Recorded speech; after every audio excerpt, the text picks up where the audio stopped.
Hello friends, welcome to Indian study पर आपका स्वागत है। दोस्तों, जैसा कि मैंने आपको बताया कि डेली बेसिस पे दोपहर 3 बजे हिंदी की क्लास होती है। तो क्लास आपकी स्टार्ट हो चुकी है और आपकी जानकारी के लिए बता दूं कि डेली बेसिस पे 3 क्लास चल रही हैं हमारे यूट्यूब चैनल पर, सुबह 10 बजे, दोपहर 3 बजे, रात 9 बजे। कल किसी बच्चे ने पूछा तो इसलिए मैंने स्टार्टिंग में ही बता दिया। ये हिंदी की क्लास है, यूपीएसआई के लिए इंपॉर्टेंट है और सारे ही क्वेश्चंस को उसी तरीके से डिजाइन किया गया है जैसा कि आपके यूपीएसआई का सिलेबस है। वीडियो को एंड तक देखना, लास्ट में क्वेश्चंस पूछूंगा, आंसर बताना पड़ेगा। पीडीएफ डिस्क्रिप्शन में टेलीग्राम चैनल का लिंक है, वहां से मिल जाएगी। पहला क्वेश्चन, प्रत्युपकार में कौन सी संधि है? मैं आपको बता चुका हूं। देखो, यहाँ तो संधि विच्छेद है, लेकिन अगर आपसे संधि पूछे तो यहाँ पर यण संधि होगी, क्योंकि ता वर्ग का आधा अक्षर किसी भी शब्द में आपको दिख जाए तो वहां पर आपकी यण संधि होती है। और संधि क्या होती है, मतलब कौन कौन सी संधि होती है, दीर्घ संधि, विसर्ग संधि, व्यंजन संधि, उसके बारे में मैं बिल्कुल अच्छे से आपको नई क्लास लेने वाला हूं। अनअकैडमी पर संधि टॉपिक पूरा स्टार्ट होने वाला है। तो मैं आपको अनअकैडमी पर कितने अच्छे तरीके से पढ़ा रहा हूं, मैं अपने मुंह से अपनी बड़ाई नहीं कर सकता। एक बार आओ क्लास में, तब जाके आपको पता चलेगा कितना क्वालिटी कंटेंट वहां पर आपको मिल रहा है। क्लास में आने के लिए डिस्क्रिप्शन में क्लास का लिंक दिया हुआ है। अभी मैं आपको हालांकि और बता दूंगा। व्यर्थ शब्द में किन वर्णों की संधि हुई है? जल्दी बताओ, व्यर्थ शब्द जो है वो किन वर्णों से मिलकर बना है? वर्णों, कौन कौन से वर्ण हैं व्यर्थ में?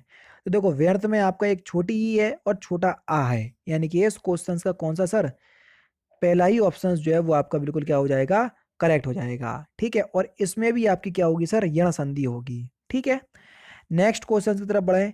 इनमें से कौन सी रचना अवधि में नहीं है? जल्दी बताओ, कौन सी रचना अवधि में नहीं है? Question number 5। तो आपका सही आंसर क्या हो जाएगा, हंस जवाहिर। ये रचना जो है ये एक अवधि में नहीं है। ये रचना कासिम शाह की है। किसकी? कासिम शाह की। और कासिम शाह उत्तर प्रदेश के बाराबंकी में रहते थे। ठीक है, ये भाषा फारसी भाषा में है, ये जो आपकी रचना है। ठीक है, निम्नलिखित में से कौन सी द्रविड़ परिवार की भाषा है? जल्दी बताओ, कौन सी भाषा द्रविड़ परिवार की है? तो सही आंसर हो जाएगा कन्नड़। कन्नड़ भाषा जो है ये दिनभर परिवार की है। तो चौथा ऑप्शन यहाँ पर आपका बिल्कुल करेक्ट। क्रियापरक व्याकरण कोटि चिन्हित कीजिए। जल्दी बताओ, क्रियापरक व्याकरण कोटि चिन्हित कीजिए। तो सही आंसर आपका क्या हो जाएगा, कारक। कारक जो है ये क्रियापरक व्याकरण कोटि है। पहला ऑप्शन करेक्ट। पूरा टॉपिक कारक में आपको अनअकैडमी पर कंप्लीट करवा चुका हूँ और यूट्यूब पे भी आपको कंप्लीट करवा चुका हूँ। दोनों ही जगह आपका ये कारक टॉपिक जो है वो कंप्लीट हो गया और आपको बताया भी था मैंने। ठीक है, कारक का शाब्दिक अर्थ बता चुका हूं, करने वाला, उसी को ही हम कहते हैं कारक। नेक्स्ट क्वेश्चन स्टार्ट करने से पहले मैं आपको बता दूं, दोस्तों डेली बेसिस पे मेरी अनअकैडमी पर सुबह 11 बजे क्लास होती है और हिंदी को बिल्कुल टॉपिक वाइज कवर कर रहा हूँ। यूपीएसआई का जो सिलेबस है उसमें जैसी हिंदी दी है उससे एक कदम आगे ही आपको लेकर के चल रहा हूँ। मैं अपने मुंह से नहीं बता सकता, आप खुद आओ और खुद देखो कि किस तरीके से पढ़ा रहा हूँ। तो आपको क्लास में आने के लिए डिस्क्रिप्शन में लिंक मिल जाएगा। अगर डिस्क्रिप्शन में दिए गए लिंक से नहीं पहुंच पा रहे क्लास तक, तो आपको अनअकैडमी की ऐप को डाउनलोड करना है। UP triple S C PET और UP triple S C category या यूपी पीसीएस कैटेगरी, दोनों एक ही है। क्या? यूपी पीएससी कैटेगरी और UP triple S C category के अंतर्गत आपको हमको ढूंढना है। हमारा नाम है तारिक सरवर। तारिक सरवर नाम से मैं आपको अनअकैडमी पर मिल जाऊंगा और क्लास को अनलॉक करने के लिए इंडियन स्टडी कोड आपको अप्लाई करना पड़ेगा। सारी क्लास मेरी अनलॉक हो जाएंगी, फ्री ऑफ कॉस्ट है। फिर भी कोई दिक्कत हो तो कमेंट में बता देना, नहीं तो इंस्टाग्राम पे मैसेज कर देना, आपकी दिक्कत दूर हो जाएगी। एक बार क्लास में आ जाओगे, जिंदगी भर क्लास नहीं छोड़ोगे, इतना मेरा आपसे वादा है। और पूरा यूपीएसआई तक पढ़ोगे, ये भी मेरा आपसे वादा है। ठीक है, नेक्स्ट क्वेश्चन, बड़ा घर, छोटा आदमी और नीला वस्त्र में विशेष कौन सा है? अब देखो, विशेष होता क्या है। देखो, संज्ञा और सर्वनाम की विशेषता बताने वाले शब्दों को विशेषण कहते हैं और जिसकी विशेषता बताई जाती है उसको विशेष कहते हैं। और विशेषण की विशेषता बताने वाले शब्दों को विशेषण कहते हैं। अब बड़ा घर में घर की विशेषता बताई जा रही है, घर बड़ा है तो घर जो है वो विशेष होगा। छोटा आदमी में आदमी की विशेषता बताई जा रही है, इसलिए आदमी विशेष होगा। नीला वस्त्र में वस्त्र की विशेषता बताई जा रही है, इसलिए वस्त्र विशेष होगा। तो यह चौथा ऑप्शन करेक्ट हो जाएगा। घर, आदमी, वस्त्र जो है ये आपके विशेष के उदाहरण हैं। सरस्वती पत्रिका का संपादन किसने किया था? जल्दी बताओ सर, सरस्वती पत्रिका का संपादन किसने किया था? तो सही आंसर हो जाएगा महावीर प्रसाद द्विवेदी ने। दूसरा ऑप्शन यहाँ पर आपका बिल्कुल क्या हो जाएगा, करेक्ट हो जाएगा। नेक्स्ट क्वेश्चन, शुद्ध शब्द नहीं है कौन सा? यानी कि जो गलत लिखा हुआ है। कौन सा शब्द जो है वो शुद्ध शब्द नहीं है? तो आपका सही आंसर क्या हो जाएगा, जल्दी बताएं। तीसरा ऑप्शन ऐश्वर्य जो है वो आपका गलत लिखा हुआ है। इसकी जो शुद्ध वर्तनी होगी वो यहाँ पर देख लीजिए, ये इस प्रकार से लिखा जाएगा। ठीक है, एक ही मात्रा नहीं लगी थी बेसिकली। तो तीसरा ऑप्शन करेक्ट होगा। तिथि शब्द का बहुवचन क्या होगा? ये भी टॉपिक कंप्लीट हो गया अनअकैडमी पर। तो तिथि शब्द का बहुवचन होगा तिथियां। पहला ऑप्शन करेक्ट। निम्नलिखित में से कौन सा वाक्य संगित वर्तमान काल का उदाहरण है? संगित जिसमें आपको संगित मतलब संदेह हो। तो संगित वर्तमान काल का उदाहरण कौन सा है? पढ़ा होगा, पता नहीं पढ़ा कि नहीं। तो पहला ऑप्शन करेक्ट। नेक्स्ट क्वेश्चन, आज का काम कल पर नहीं छोड़ना चाहिए, जो आज आप कर रहे हो। तो बताओ, कल जो है शब्द है किस प्रकार का? सर्वनाम, नामपद, काल या वह शब्द है? तो कल जो है आप सभी लोग जानते हैं ये समय का उदाहरण है, इसलिए ये कालवाचक शब्द है। तीसरा ऑप्शन करेक्ट। दर्शन का तद्भव क्या होगा? जल्दी बताइए सर, दर्शन का तद्भव क्या होगा? तो दर्शन का जो तद्भव होगा वह होगा दर्शन। तीसरा ऑप्शन करेक्ट। तनु का समानार्थक शब्द आपसे पूछा है, तनु का समानार्थक शब्द क्या होगा सर? तो तनु का जो समानार्थक शब्द होगा वह होगा शरीर। पहला ऑप्शन करेक्ट। ठीक है, नेक्स्ट क्वेश्चन, अनायास का समानार्थक शब्द क्या होगा? अनायास, अनायास का समानार्थक शब्द क्या होगा? तो अनायास का समानार्थक शब्द होगा सहसा। क्या होगा? सहसा। धनंजय का समानार्थक शब्द क्या होगा? धनंजय का समानार्थक शब्द क्या होगा? तो धनंजय का समानार्थक शब्द होगा आपका अर्जुन। दूसरा ऑप्शन करेक्ट। देव और देव शब्द का सही अर्थ युग्म आपको बताना है। देव और देव शब्द का सही अर्थ युग्म आपको बताना है।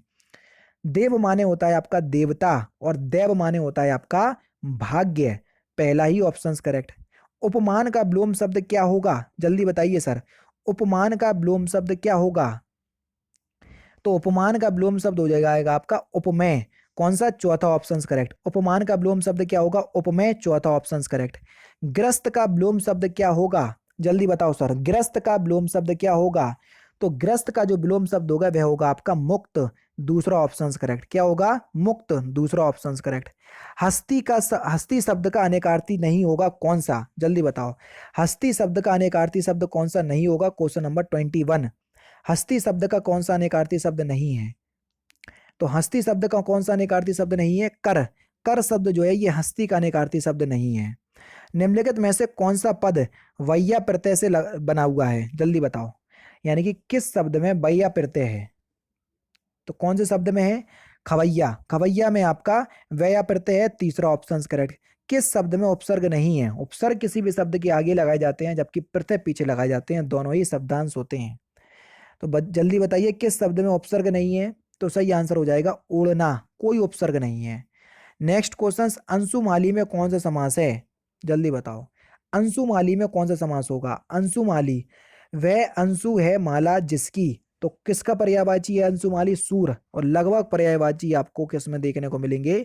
बहुब्रीहि समास में। वाह, ताजमहल कितना सुंदर है। डंडा बिंदी लग गई, और डंडा बिंदी से ही आप पहचान जाओगे कि इसमें कौन सा अवयव है। तो जल्दी बताओ। तो यहाँ पर जो आपका सही आंसर हो जाएगा वह हो जाएगा आपका, ये एक एक प्रकार का विस्मयवाचक वाक्य है, यानी कि पहला ऑप्शन यहाँ पर आपका बिल्कुल करेक्ट है। निम्नलिखित में से कौन सा वाक्य जो है वो शुद्ध है? चारों ही ऑप्शंस आपके सामने है सर, तो शुद्ध वाक्य आप पहचानिए कौन सा बिल्कुल शुद्ध है। तो यहाँ पर सही आंसर क्या हो जाएगा? ऑप्शन नंबर डी, ऊपर के वाक्यों में कोई भी शुद्ध नहीं है। फूलों की सुंदरता दर्शनीय है, इस पार्ट में आपकी क्या होगी? देखो, इन वाक्यों में देखो, फूलों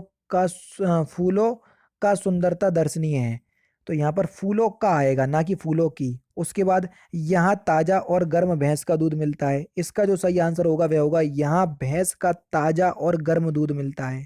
ठीक है, उसके बाद है आपका उसे मृत्युदंड की सजा दी गई। अब मृत्युदंड की सजा और सजा बाद बराबर भी है, यानी कि उसे मृत्युदंड दिया गया, यहाँ सजा नहीं आएगा। यहाँ यहाँ भैंस का ताजा दूध मिलता है, गर्म और ताजा दूध, और यहाँ फूलों का सुंदरता दर्शनीय है। ठीक है, ये आपको बताना है कौन सा विराम चिन्ह है। विराम चिन्ह भी आपका पढ़ा चुका हूँ अनअकैडमी पर। तो ये कौन सा विराम चिन्ह है? तो सही आंसर हो जाएगा, इसको अर्ध विराम बोलते हैं सर। योजक चिन्ह ये होता है, अल्प विराम ये होता है, निर्देशक चिन्ह ये होता है। सब पढ़ा चुका हूँ, पढ़े होगे, जो जिनने पढ़ा है उनको समझ में आ रहा। बानी सबके तो ऊपर से जाएगा, ऐसे ही पढ़ते रहोगे, कोई दिक्कत नहीं है। जल्दी बताओ, 28 में एक भाग को 4 भागों में विभक्त कर दिया, जिस पार्ट में गलती है वही आपको बताना है। वह कल अपने मित्र को मिलने उसके घर गया था, इसके किस पार्ट में गलती है? तो यहाँ पर देखो वह कल अपने मित्र से मिलने, को की जगह से आएगा, क्या आएगा से, तो मित्र से मिलने का जाता, ना कि मित्र को मिलने। वृक्षों पर कोयल कूक रही है, इसके किस पार्ट में गलती है? तो देखो यहाँ पर वृक्षों के स्थान पर वृक्ष आएगा, वृक्ष पर कोयल कूक रही है, तो यहाँ पर जो सही आंसर हो जाएगा वह क्या हो जाएगा? ऑप्शन नंबर ए, पहले ही पार्ट में गलती है। वाक्यांशों के लिए एक शब्द बताना है जिसकी उपमा ना हो, जल्दी बताओ उसको क्या बोलेंगे? जिसकी उपमा ना हो उसको बोलेंगे हम अनुपम। जो बाद में जन्मा हो उसको बोलेंगे अनुज। जो बहुत सुंदर हो उसको बोलेंगे अनूप। जिसका पार ना हो उसको बोलेंगे अपार। ठीक है, चारों ही बता दिए। जो किसी वस्तु या विषय में आसक्त ना हो उसको क्या बोलेंगे? जो किसी वस्तु या विषय में आसक्त ना हो तो उसको क्या बोलेंगे? तो सही आंसर हो जाएगा आपका अनासक्त, दूसरा ऑप्शन करेक्ट। क्या तुम यह कार्य पूरा कर सकते हो, ये किस प्रकार का वाच्य है? क्या तुम यह कार्य पूरा कर सकते हो, तो ये कृतवाच्य है। क्या है सर? कृतवाच्य। दूसरा ऑप्शन यहाँ पर आपका बिल्कुल करेक्ट है। क्या तुम यह कार्य पूरा कर सकते हो, वही क्वेश्चन है ये तो। सांप्रदायिकता राष्ट्रीय एकता के लिए फिल इन द ब्लैंक्स है, ये क्वेश्चंस बहुत आते हैं। तो सांप्रदायिकता राष्ट्रीय एकता के लिए क्या है? अभिशाप है। दूसरा ऑप्शन करेक्ट। दो नावों पर पैर रखना, इसका आशय क्या है? ये एक लोकोक्ति या मुहावरा है, इसका अर्थ क्या होगा? दो नावों पर पैर रखना यानी कि दो विरोधी बातें करना। दूसरा ऑप्शन करेक्ट।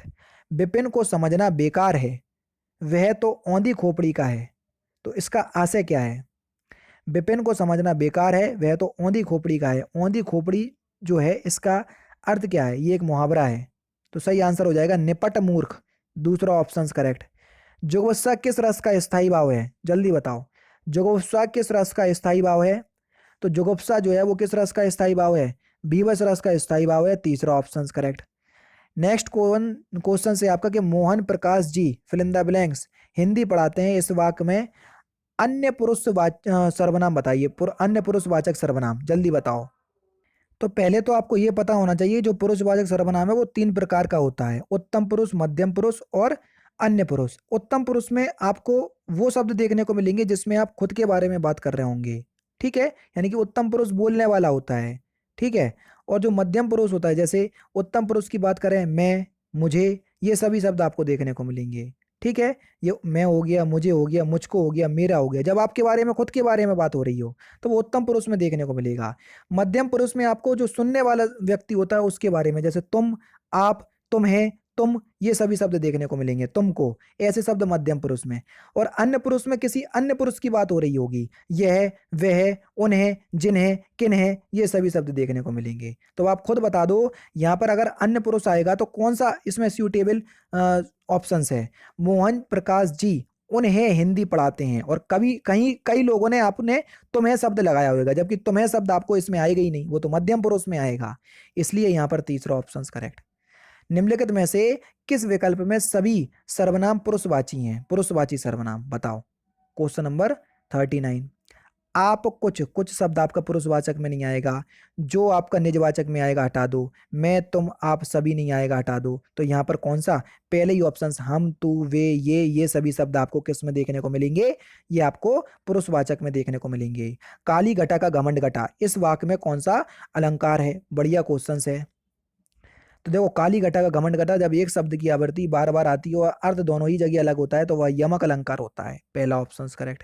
लास्ट क्वेश्चन, जहां बिना कर्ण के कार का होना पाया जाता है तो वहां कौन सा अलंकार होता है? तो इस क्वेश्चन का आंसर आप मुझे कमेंट बॉक्स में बताएंगे। तो दोस्तों, ये थे 40 हिंदी के क्वेश्चन। अच्छे तरीके से मैं आपको हर एक टॉपिक कंप्लीट कर रहा हूँ, बस आपका साथ नहीं दिख रहा है मुझे कि आप लोग इंटरेस्ट के साथ पढ़ रहे हो कि नहीं। अगर आप जताना चाहते हो तो वीडियो को लाइक और शेयर जरूर कर दीजिए। तो दोस्तों, फिलहाल की वीडियो में सिर्फ इतना ही। अगर आपको वीडियो पसंद आए तो प्लीज़ दोस्तों वीडियो को लाइक कीजिए, शेयर कीजिए और साथ ही साथ हमारे चैनल को सब्सक्राइब करना ना भूलें, क्योंकि मैं रोजाना इसी तरह के वीडियोस आप लोगों के लिए लाता रहता हूँ। नमस्कार दोस्तों, जय हिंद, जय भारत।